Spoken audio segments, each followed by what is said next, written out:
नमस्कार दोस्तों, प्यारे बच्चों।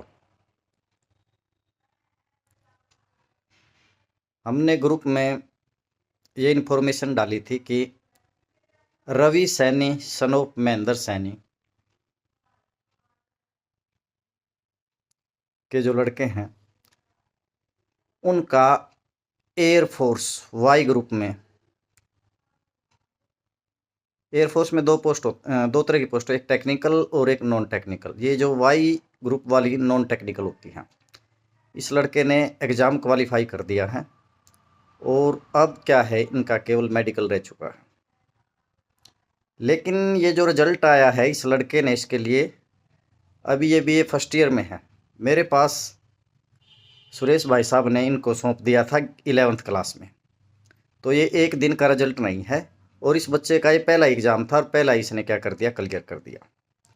तो कुछ वैकेंसीज ऐसी होती है जैसे एयरफोर्स में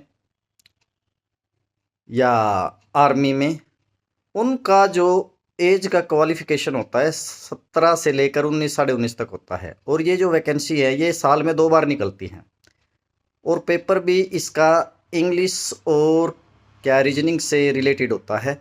वो कोई कुछ खास पेपर नहीं होता उसका। हम 2 या 3 साल में, अगर कोई बच्चा हमारे को 10वीं या 11वीं में मिल गया, अगर कोई बच्चा 10वीं में मिल गया तो उसके पास 3 साल हो जाते हैं।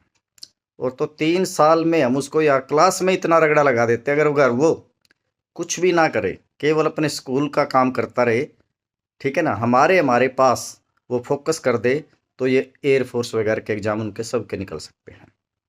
तो रवि एक ठीक ठाक लड़का था। स्टार्टिंग में थोड़ा सा इसने, जैसे वो स्कूल वाली हरकतें होती हैं, एक तो इसने +2 में ड्रॉप में लगा दिया था तो थी, लेकिन ये हमने लठों की दाब से कही है, ये हमारे पास वही बच्चा टिकेगा जिसके पेरेंट्स मेरे साथ हैं। क्योंकि बच्चा भागेगा, बच्चा क्या है, भागेगा, क्योंकि हमें डेली काम चाहिए। डेली काम चाहिए। जो हमने काम कराया है उसके फिर हर सब्जेक्ट के कम से कम 10,000 क्वेश्चन आएंगे, या चैप्टर के, सॉरी, जो चैप्टर मैंने करा दिया उसके मैं कम से कम 10,000 क्वेश्चन कराता हूँ। तो आप समझ गए होगे मेरी स्ट्रेटेजी क्या है। जो एक चैप्टर के 10,000 क्वेश्चन कर देगा, जैसे फंडामेंटल राइट्स हैं, इसके कम से कम 10,000 क्वेश्चन पिछले 25-30 सालों के एनडीए के, एसएससी के, बैंकिंग के जितने भी क्वेश्चंस होते हैं, सी टेट, एच टेट, ये सारे के सारा मेरे पास डाटा अवेलेबल है। मेरा काम यही है 24 घंटे कि किस एग्ज़ाम का क्या मेरिट जाता है, पिछले साल कितना था, उससे पिछले साल कितना, मेरा यही काम है। तो अगर कोई बच्चा ठीक ठाक 2 या 3 साल यहाँ लगा ले, आराम से उसका सिलेक्शन ग्रेजुएशन के फर्स्ट ईयर या सेकेंड ईयर में हो सकता है। एक तो ये एयरफोर्स वाली, एक है स्टेनो की पोस्ट। उसमें क्या होता है, जिन बच्चों का स्टेनो है उनका टेस्ट क्लियर नहीं होता, क्योंकि अगर उन्होंने स्टेनो पे ज़्यादा फोकस कर दिया तो टेस्ट पे नहीं कर पाते वो। तो इनको बैलेंस लेके चलना पड़ेगा। और स्टेनो के एग्ज़ाम में एक सबसे बड़ी बात क्या है, मैथमेटिक्स होता ही नहीं, इंग्लिश, जीके और रीजनिंग। 200 में से 100 नंबर की इंग्लिश होती है। अगर कोई बच्चा हमारे पास 2 साल टिक जाए, ये +2 के बाद वैकेंसी निकलती हैं। अगर कोई बच्चा हमारे पास 10वीं या 11वीं में आए और वो +2 तक टिका रहे, 18 की एज तक, मान ली 15 या 16 साल का आए, तो 3 साल उसको आराम से मिल जाते हैं।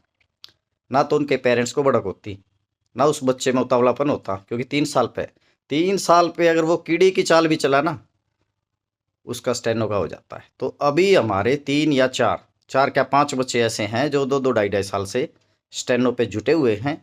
तो मैं उम्मीद करता हूँ उनमें से 5 में से 3 या 4 का स्टेनो का एग्ज़ाम क्लियर हो जाएगा, क्योंकि यहीं पे उनका जब 80-85% कुछ निकाल रहे हैं वो, तो वहाँ पे अगर 70-75 भी निकालेंगे तो आराम से निकाल।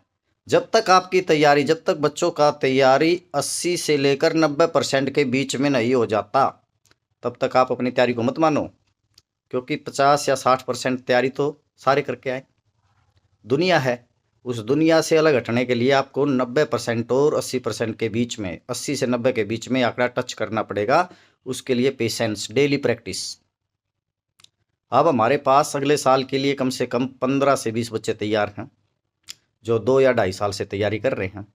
और पुराने जो बच्चे हैं, ठीक है ना, अगर वो ठीक ठाक डटे रहे मैदान में डटना है, जो मैदान में डटा रहा अगले साल उन सब का हो जाए, एक नहीं कई की हो जाएंगे। क्योंकि जो बच्चे ग्रेजुएशन कर गए उनका बैंकिंग में, एसएससी में, एलआईसी में, रेलवे में 50 तरह की वैकेंसी निकलता है और सभी का एग्जाम एक जैसा होता है।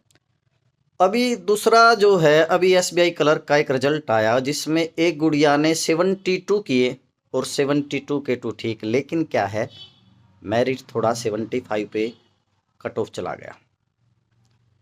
तो लेकिन उसने वो कहा और सारे एग्जाम भर रखे हैं, उनमें किसी न किसी एग्जाम में, जैसे आईबीपीएस, आरआरबी, आईबीपीएस क्लर्क, ठीक है ना, इनमें ऑफिसर में या क्लर्क में उसका कहीं ना कहीं हो जाएगा।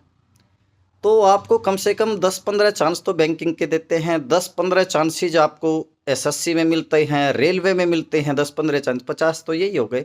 बाकी रही न्यारी, Delhi police, Haryana police, Chandigarh police, Rajasthan police.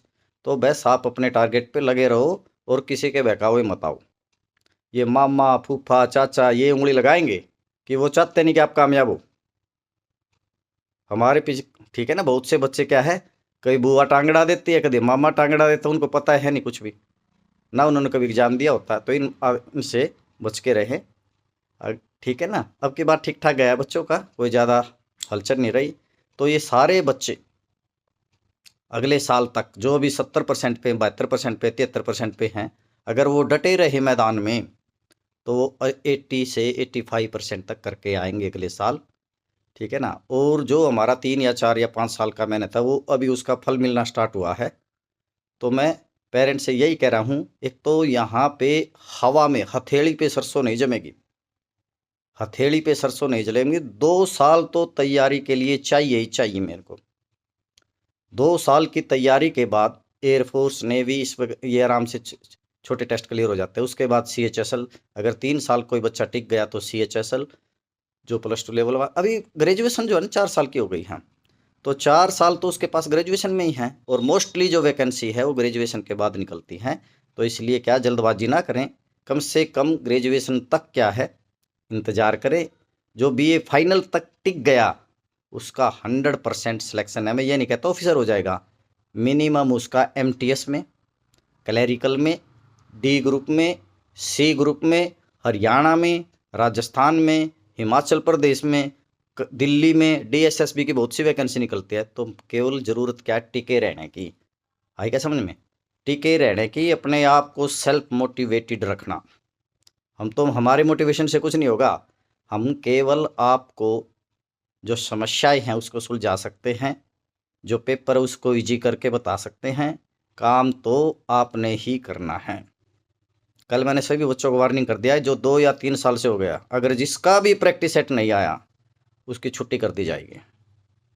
उसकी क्या कर दी जाएगी, छुट्टी। अगर कोई नहीं भेज रहा है तो इसका मतलब वो हरामी पना, मक्कार पना, डीठ पना, काम चोरी पना कर रहा है।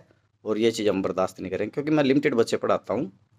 तो मेरा यही टारगेट है कि जो बच्चा हमारे पास 2 या 3 साल या 4 साल या BA तक टिक गया, जो BA तक टिक गया उसका ऑफिसर में हो जाएगा। और जो मोस्टली बच्चे हमारे BA करते करते ही लग जाएंगे, क्योंकि उनका जो तैयारी का लेवल 15-16 बच्चों की तैयारी का लेवल 70 से 80% के बीच में है।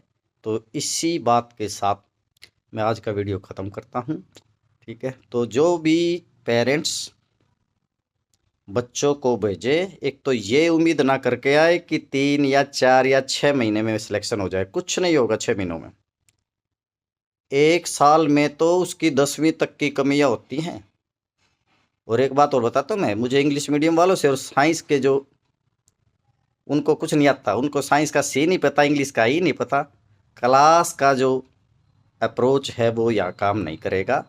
सख्त प्रैक्टिस, लेकिन पहले सख्त प्रैक्टिस से पहले बेसिक जो कंसेप्ट हैं वो क्लियर होना चाहिए, ठीक है ना। तो नेक्स्ट वीडियो हम थोड़ा सा और आगे इसको बढ़ाएंगे। तो thank you very much. Ravi को हम क्या है, उसके परिवार को बहुत बहुत बधाई देते हैं। ये जो बच्चा है ना, ये बड़े हैंड टू माउथ फैमिली से है। अगर इसका सिलेक्शन हो जाता है तो ये सुरेश भाई ने हमारे को ये क्या मिलवाया था, उन्होंने सुपर्द किया था, तो उनका बहुत बहुत धन्यवाद। और आगे अगर ये बच्चा 2-3 साल टिका रहा तो सीधा अफसर में जाएगा, कोई दिक्कत नहीं है। क्योंकि एक बार रिजल्ट क्लियर हो जाता है तो उसके बाद सारे एग्ज़ाम निकलते हैं। इसमें ज़्यादा सोचने की ज़रूरत नहीं है, केवल कंसिस्टेंसी की ज़रूरत है। Thank you very much.